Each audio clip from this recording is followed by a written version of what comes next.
बच्चों, आज के इस हिंदी के वीडियो में सभी का स्वागत है। और आज हम लोग कक्षा 8 की पूरक पुस्तक भारत की खोज का तीसरा अध्याय जो पिछले वीडियो में हम लोगों ने पढ़ा है और उसी के शेष भाग को आज हम लोग पढ़ेंगे। तो इसमें हम लोग ने यहाँ तक पढ़ा था भारत का प्राचीन रंगमंच, जिसमें कि बहुत सारे लेखक और नाटककार हुए। संस्कृत नाटकों में प्राचीन नाटक अश्वघोष का है और इसके बाद ये जो है अश्वघोष धर्मपरायण बौद्ध हुए और बुद्ध चरित्र नाम से बुद्ध की जीवनी लिखी और यह ग्रंथ बहुत प्रसिद्ध हुआ और बहुत समय पहले भारत, चीन और तिब्बत में बहुत लोकप्रिय हुआ। तो यहाँ तक हम लोग पिछले वीडियो में पढ़े थे और आज हम लोग इस पाठ के अगले भाग को पढ़ेंगे, जिसमें अगला अनुच्छेद है पेज नंबर 54 पर है। ये यूरोप को प्राचीन भारतीय नाटक के बारे में पहली जानकारी 1789 ईस्वी में हुई। तब हुई जब कालिदास के शकुंतला का सर विलियम जोन्स कृत अनुवाद प्रकाशित हुआ। तो कालिदास के नाटक शकुंतला, अभिज्ञान शाकुंतलम जो है वो शकुंतला का सर विलियम जोन्स ने उसको ट्रांसलेट किया, उसको जो है अनुवाद किया और प्रकाशित किया। सर विलियम जोन्स के अनुवाद के आधार पर जर्मन, फ्रेंच, डेनिश और इटालियन में भी इसके अनुवाद हुए। गेटे पर इसका गहरा प्रभाव पड़ा और उसने शकुंतला की अत्यधिक प्रशंसा की। कालिदास को संस्कृत साहित्य का सबसे बड़ा कवि और नाटककार माना गया है। उसका समय अनिश्चित है, पर संभावना यही है कि वह 4वीं शताब्दी के अंत में गुप्त वंश के चंद्रगुप्त द्वितीय विक्रमादित्य के शासनकाल में उज्जैनी में था। माना जाता है कि वह दरबार के 9 रत्नों में से एक था। उसकी रचनाओं में जीवन के प्रति प्रेम और प्राकृतिक सौंदर्य के प्रति आवेग का भाव मिलता है। कालिदास की एक लंबी कविता है मेघदूत। एक प्रेमी जिसे बंदी बनाकर उसकी प्रेयसी से अलग कर दिया गया है, वर्षा ऋतु में एक बादल से अपनी तीव्र चाहत का संदेश उस तक पहुंचाने के लिए कहता है। कालिदास से संभवतः काफ़ी पहले एक बहुत प्रसिद्ध नाटक की रचना हुई थी, शूद्रक का मृच्छकटिकम। शूद्रक इसके रचनाकार थे और इनका नाम था, नाटक का नाम था मृच्छकटिकम। मृच्छकटिकम यानी मिट्टी की गाड़ी। यहाँ पे मृच्छकटिकम जो है वो मिट्टी की गाड़ी को कहा गया है और यह एक कोमल और एक हद तक बनावटी नाटक है, लेकिन इसमें ऐसा सत्य है जो हमें प्रभावित करता है और हमारे सामने उस समय की मानसिकता और सभ्यता की झांकी प्रस्तुत करता है। यानी कि उस समय के जो वहाँ की संस्कृति थी, जो रहन सहन था, जो बातचीत करने का तरीका था, वो सब हमें इससे ज्ञात होता है। तो 400 ईस्वी के लगभग चंद्रगुप्त द्वितीय के शासनकाल में एक और प्रसिद्ध नाटक लिखा गया था। यह विशाख दत्त का नाटक मुद्रा राक्षस था। यह विशुद्ध राजनीतिक नाटक था। विशुद्ध मतलब पूरी तरह से शुद्ध, अर्थात पूरी तरह से राजनीति पर आधारित था, जिसमें प्रेम या किसी पौराणिक कथा को आधार नहीं बनाया गया था। पौराणिक कथा कहते हैं पुराणों से संबंधित। पौराणिक का अर्थ है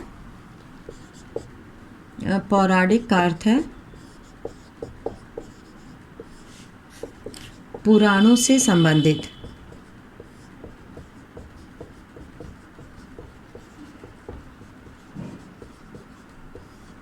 पुराणों से संबंधित यानी कि बहुत सारी कहानियाँ जो है वो पुराणों से लिखी जाती थी। तो ये जो है किसी पौराणिक कथा को इसमें आधार नहीं बनाया गया था। कुछ अर्थों में यह नाटक वर्तमान स्थिति में बहुत प्रासंगिक है। प्रासंगिक है मतलब महत्व रखने वाला है। प्रासंगिक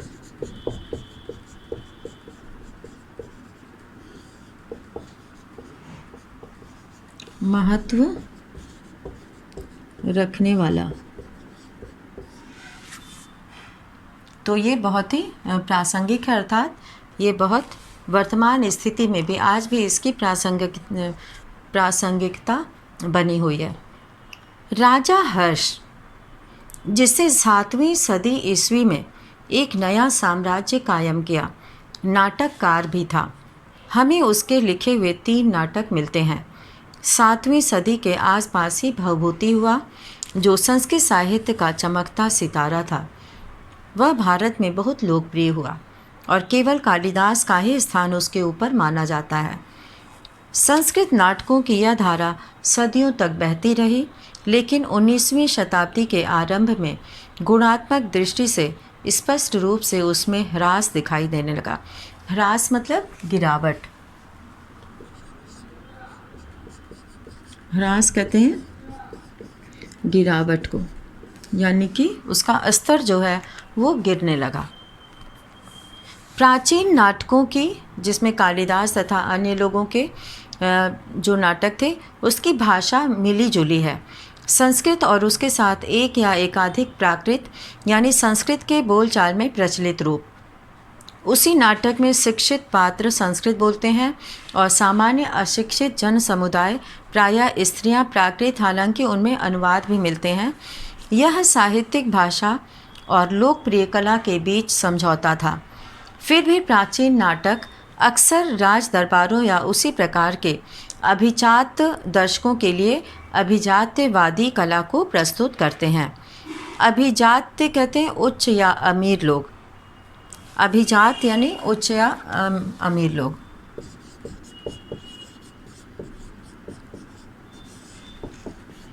उच्च या अमीर लोग। अभिजात लोग से मतलब है, अभिजात दर्शक से यहाँ पे तात्पर्य जो ऊंची जाति के थे या जो अमीर थे। तो अभिजात्यवादी कला को प्रस्तुत करते हैं। इस ऊंचे दर्जे के साहित्यिक रंगमंच के अलावा हमेशा एक लोकमंच भी रहा है। इसका आधार भारतीय पुराकथाएं और महाकाव्यों से ली गई कथाएं होती थीं।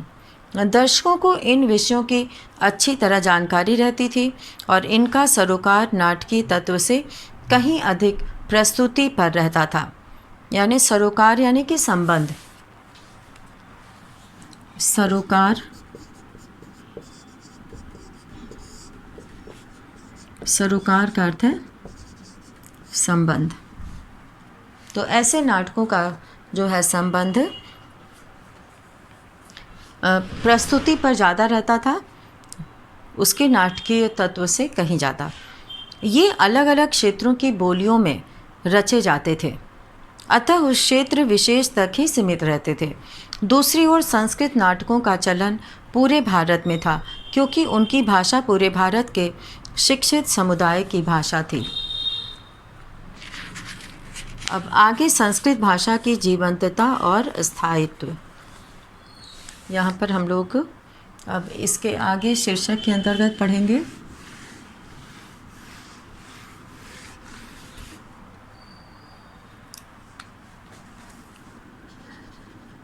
संस्कृत भाषा की जीवंतता तथा स्थायित्व। तो ये शीर्षक है भारत का प्राचीन रंगमंच के बाद का। अब यहाँ पर संस्कृत भाषा की बात हो रही है और इसमें जो है कौन कौन से नाटककार हुए, उन्होंने कौन सी रचना की और उसका क्या प्रभाव पड़ा विदेशों पर भी। तो इसके बाद जो है संस्कृत भाषा एक जो है समृद्ध लोगों की भाषा थी और दूसरी साधारण बोलचाल की प्राकृत भाषा थी, जिसे लोग आम जनता प्रयोग करती थी। संस्कृत भाषा की जीवंतता और स्थायित्व। संस्कृत अद्भुत रूप से समृद्ध भाषा है। समृद्ध का मतलब है धनी, संपन्न, अत्यंत विकसित और नाना प्रकार से अलंकृत, अलंकारों से सजी धजी। इसके बावजूद वह नियत और व्याकरण के उस ढांचे में सख्ती से जकड़ी है जिसका निर्माण 2600 वर्ष पहले पाणिनि ने किया था। इसका प्रसार हुआ संपन्न हुई, भरी पूरी और अलंकृत हुई, पर इसने अपने मूल को नहीं छोड़ा। संस्कृत साहित्य के पतन के काल में भाषा ने अपनी कुछ शक्ति और शैली की सादगी खो दी। सर विलियम जोन्स ने 1784 में कहा था कि संस्कृत भाषा चाहे कितनी पुरानी हो, उसकी बनावट अद्भुत है। यूनानी भाषा के मुकाबले यह अधिक पूर्ण है, लातिनी के मुकाबले अधिक उत्कृष्ट है और दोनों के मुकाबले अधिक परिष्कृत है, अर्थात शुद्ध है। परिष्कृत का अर्थ होता है शुद्ध, यानी कि उसमें बहुत शुद्धता है।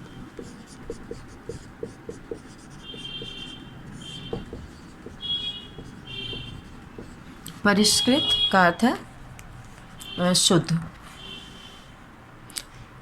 तो इस तरह से, पर दोनों के साथ वह इतनी अधिक मिलती जुलती है कि यह संयोग आकस्मिक नहीं हो सकता। यह साफ पहचाना जा सकता है कि इन सभी भाषाओं का स्रोत एक ही है, जो शायद अब मौजूद नहीं रहा है। संस्कृत आधुनिक भारतीय भाषाओं की जननी है। उनका अधिकांश शब्दकोश और अभिव्यक्ति का ढंग संस्कृत की देन है। तो अभिव्यक्ति यानी कि प्रस्तुत करना, अभिव्यक्ति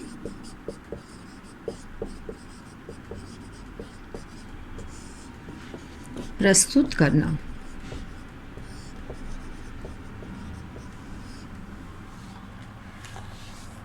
तो इसकी अभिव्यक्ति जो है वो अभिव्यक्ति का ढंग संस्कृत की देन है। संस्कृत काव्य और दर्शन के बहुत से सार्थक और महत्वपूर्ण शब्द, जिनका विदेशी भाषाओं में अनुवाद नहीं किया जा सकता, आज भी हमारी लोक प्रचलित भाषाओं में जीवित हैं। अब यहाँ पर हम लोग अगला शीर्षक लिखेंगे, दक्षिण पूर्व एशिया में भारतीय उपनिवेश और संस्कृति। तो यहाँ पे हम लोग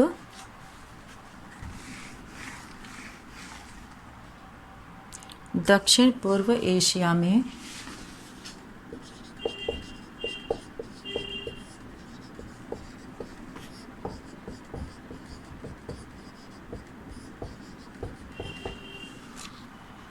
भारतीय उपनिवेश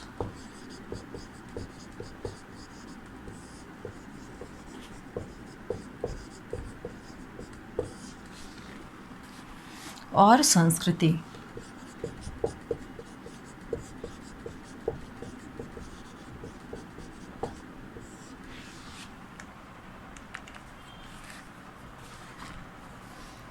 रविंद्रनाथ ठाकुर ने लिखा था, मेरे देश को जानने के लिए उस युग की यात्रा करनी होगी जब भारत ने अपनी आत्मा को पहचान कर अपनी भौतिक सीमाओं का अतिक्रमण किया। अतिक्रमण करना मतलब उल्लंघन करना। हमें केवल बीते हुए समय में जाने की ही ज़रूरत नहीं है, बल्कि तन से नहीं तो मन से एशिया के विभिन्न देशों की यात्रा करने की ज़रूरत है, जहां भारत ने अनेक रूपों में अपना विस्तार किया था। तो एशिया के विभिन्न स्थानों पर जहां भारत ने इसका विस्तार किया था। तो यहाँ पर जो है अतिक्रमण का अर्थ है उल्लंघन करना या बढ़ाना।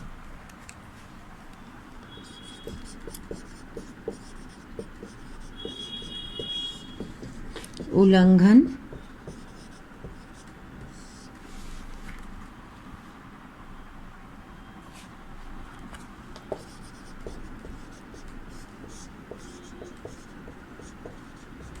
बढ़ाना, उल्लंघन करना या बढ़ाना, ये जो है यहाँ पर प्रयोग हुआ है।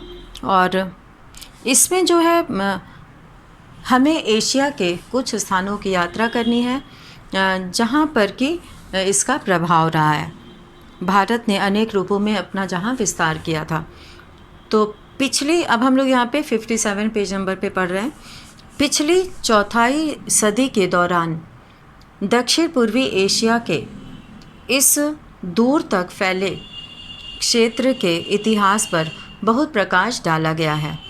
इसे कभी कभी बृहत्तर भारत कहा गया है। बृहत्तर मतलब बड़ा फैला हुआ। बृहत्तर, बृहत्तर कहते हैं बड़ा फैला हुआ।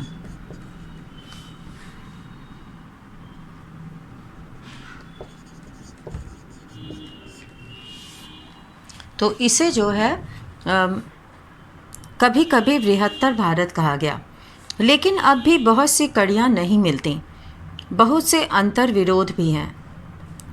अंतर्विरोध मतलब आपस में जो मेल नहीं खाता है, किंतु सामान्य रूप से सामग्री की कोई कमी नहीं है। भारतीय पुस्तकों के हवाले मिलते हैं, अरब यात्रियों के लिखे हुए वृत्तांत हैं, और इन सबसे अधिक महत्वपूर्ण है चीन से प्राप्त ऐतिहासिक विवरण। इसके अलावा बहुत से पुराने शिलालेख और ताम्र पत्र हैं। शिलालेख कहते हैं पत्थरों पर लिखे लेख। शिलालेख, शिला मतलब पत्थर होता है, पत्थरों पर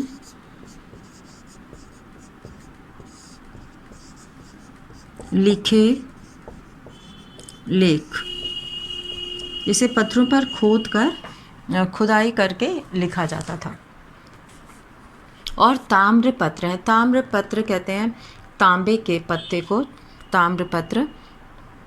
जावा और बाली में भारतीय स्रोतों पर आधारित समृद्ध साहित्य है, जिसमें अक्सर भारतीय महाकाव्यों और पुराकथाओं का भावानुवाद किया गया है। भाव का स्पष्टीकरण कहते हैं।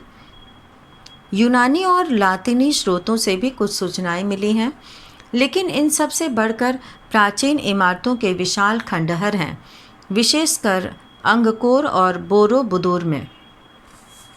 ईसा की पहली शताब्दी से लगभग 900 ईस्वी तक उपनिवेशीकरण की 4 प्रमुख लहरें दिखाई पड़ती हैं। इनके बीच बीच में पूरब की ओर जाने वाले लोगों का सिलसिला अवश्य रहा होगा। सिलसिला कहते हैं जो लगातार चलता रहता है आने जाने का। तो यहाँ पर पूरब की ओर जाने वालों का, लोगों का सिलसिला यानी जाना अवश्य रहा होगा। इन साहसिक अभियानों की सबसे विशिष्ट बात यह थी कि इनका आयोजन स्पष्टतः राज्य द्वारा किया जाता था। दूर दूर तक फैले इन उपनिवेशों की शुरुआत लगभग एक साथ होती थी, और ये उपनिवेश युद्ध की दृष्टि से महत्वपूर्ण स्थानों पर और महत्वपूर्ण मार्गों पर कायम किए जाते थे। इन बस्तियों का नामकरण पुराने भारतीय नामों के आधार पर किया गया। तो इस तरह से जिसे हम कंबोडिया कहते हैं, उस समय कंबोज कहलाया। तो जिसे कंबोडिया कहते हैं वो कंबोज कहलाया। तो यहाँ पर जो है वो युद्ध की दृष्टि से ऐसे मार्गों पर इनका जो है उपनिवेश होता था, और इन बस्तियों का नामकरण भी भारतीय नामों के आधार पर किया जाता था। और जिसे अब कंबोडिया कहते हैं, उससे पहले कंबोज उस समय कंबोज कहलाया। जावा स्पष्ट रूप से यव द्वीप या जौ का टापू है। जावा जो है स्पष्ट रूप से यव द्वीप या जौ का टापू है। यह आज भी एक अन्य विशेष का नाम है।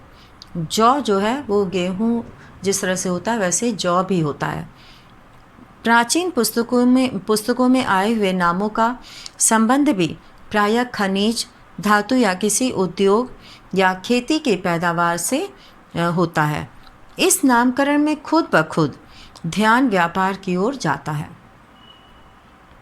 यह व्यापार ईसा पूर्व 3री और 2री शताब्दियों में धीरे धीरे बढ़ गया। इन साहसिक व्यवसायियों और व्यापारियों के बाद धर्म प्रचारकों का जाना शुरू हुआ होगा, क्योंकि यह समय अशोक के ठीक बाद का समय था, और संस्कृत की प्राचीन कथाओं से और यूनानी और अरबी दोनों में प्राप्त वृत्तांतों से पता लगता है कि भारत और सुदूर पूरब के देशों के बीच कम से कम ईसा की पहली शताब्दी में नियमित समुद्री व्यापार होता था। तो इससे यह जो है पता चलता है कि यहाँ पर समुद्र मार्ग से भी व्यापार होता था। और यह स्पष्ट है कि प्राचीन भारत में जहाज बनाने का उद्योग बहुत विकसित और उन्नति पर था। उस समय में बनाए गए जहाज़ों का कुछ ब्यौरेवार वर्णन मिलता है। ब्यौरेवार मतलब लिखित रूप में उसका जो है वो हिसाब किताब मिलता है। बहुत से भारतीय बंदरगाहों का उल्लेख मिलता है। दूसरी और तीसरी शताब्दी के दक्षिण भारतीय आंध्र सिक्कों पर दोहरे पाल वाले जहाज़ों का चिन्ह अंकित है। अजंता के भित्ति चित्रों में लंका विजय और हाथियों को ले जाते हुए जहाज़ों के चित्र हैं। महाद्वीप के देशों बर्मा, श्याम और हिंद चीन पर चीन का प्रभाव अधिक था। टापुओं और प्रलय प्रायद्वीप पर भारत की छाप अधिक थी। मलय प्रायद्वीप पर टापुओं और मलय प्रायद्वीप पर, प्रायद्वीप कहते हैं जो 3 ओर से समुद्र से घिरा रहता है, अधिक थी। आमतौर पर शासन पद्धति और सामान्य जीवन दर्शन चीन ने दिया और धर्म और कला भारत ने। तो सामान्य जीवन दर्शन चीन ने दिया और धर्म और कला भारत ने। तो इन भारतीय उपनिवेशों का इतिहास तकरीबन 1300 साल या उससे भी कुछ अधिक का है। ईसा की पहली या दूसरी शताब्दी से आरंभ होकर 15वीं शताब्दी के अंत तक। अब यहाँ हम लोग जो अगला शीर्षक पढ़ेंगे, विदेशों पर भारतीय कला का प्रभाव। तो इसे हम लोग यहाँ पर विदेशों पर भारतीय कला का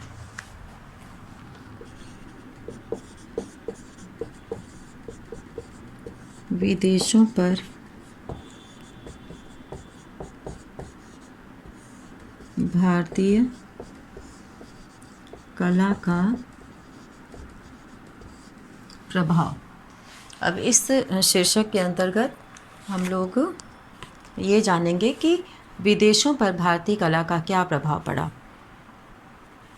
तो यहाँ पर भारतीय सभ्यता ने विशेष रूप से दक्षिण पूर्वी एशिया के देशों में अपनी जड़ें जमाई यानी कि वहाँ पर उनका जो है वो अपने आप को बहुत मजबूत बनाए। इस बात का प्रमाण आज वहाँ सब जगह मिलता है। चंपा, अंगकोर, श्रीविजय, भज्जा पहित और दूसरे स्थानों पर संस्कृत के बड़े बड़े अध्ययन केंद्र थे। वहाँ जिन राज्यों का उदय हुआ उनके शासकों के नाम विशुद्ध भारतीय और संस्कृत नाम हैं।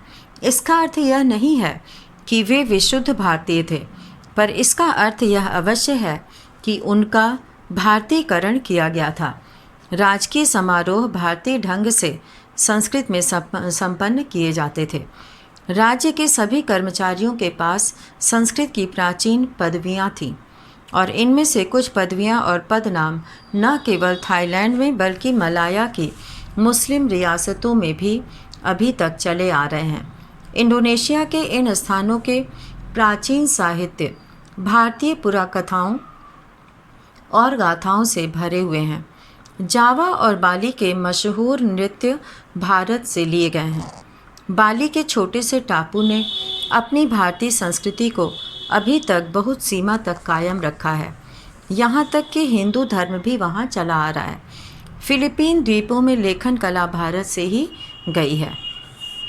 कंबोडिया में वर्णमाला दक्षिण भारत से ली गई है और बहुत से संस्कृत शब्दों को थोड़े से हेर फेर के साथ ले लिया गया है। दीवानी और फौजदारी के कानून भारत के प्राचीन स्मृतिकार मनु के कानूनों के आधार पर बनाए गए हैं और इन्हें जो है वो बौद्ध प्रभाव के कारण कुछ परिवर्तनों के साथ संहिताबद्ध करके कंबोडिया की आधुनिक कानून व्यवस्था में ले लिया गया है। लेकिन भारतीय प्रभाव सबसे अधिक प्रकट रूप से प्राचीन भारतीय बस्तियों की भव्य कला और वास्तुकला में दिखाई पड़ता है। इस प्रभाव से अंगकोर और बोरोबुदुर की इमारतें और अद्भुत मंदिर तैयार हुए और जावा में बोरोबुदुर में बुद्ध की जीवन कथा पत्थरों में उत्कीर्ण है, यानी कि बुद्ध की जो जीवन गाथा है वो पत्थरों में उसे लिखा गया है। दूसरे स्थानों पर नक्काशी करना मतलब किसी चीज़ पर सुंदरता के साथ जो है उससे नक्काशी करके विष्णु, राम और कृष्ण की कथाएं अंकित की गई हैं। अंगकोर वट के विशाल मंदिर के चारों तरफ विशाल खंडहरों का विस्तृत क्षेत्र है। उसमें बनावटी झीलें, पोखरें और नहरें हैं जिनके ऊपर पुल बने हैं और एक बहुत बड़ा फाटक है। पोखरा कहते हैं जो तालाब का छोटा रूप होता है, और नहरें हैं जिसके ऊपर पुल बने हैं, और फाटक कहते हैं गेट को, जिस पर एक वृद्धाकार सिर पत्थर में खुदा है, यानी कि वृद्ध के आकार का सिर पत्थर में खुदा है। यह एक आकर्षक मुस्कुराता हुआ किंतु रहस्यमय कंबोडियाई देवतुल्य चेहरा है। इस चेहरे की मुस्कान अद्भुत रूप से मोहक और विचलित करने वाली है।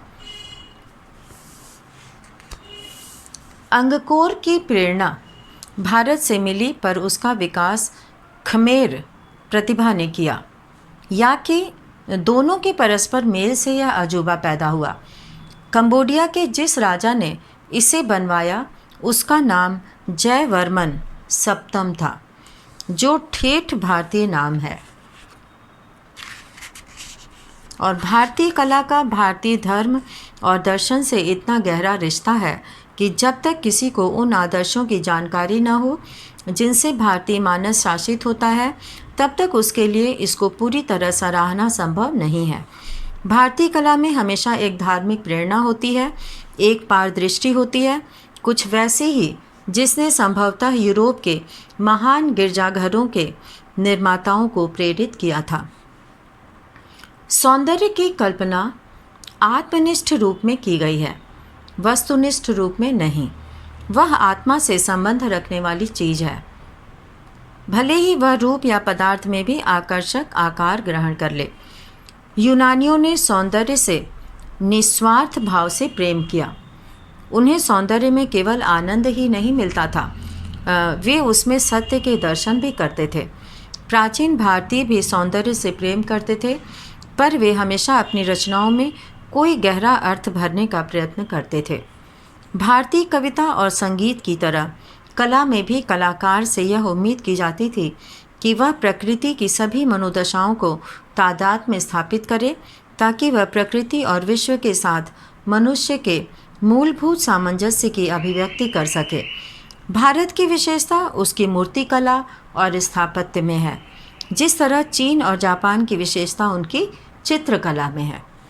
तो भारतीय संगीत जो यूरोपीय संगीत से बहुत भिन्न है, भारतीय संगीत जो है वो यूरोपीय संगीत से बहुत भिन्न है, अपने ढंग से बहुत विकसित था।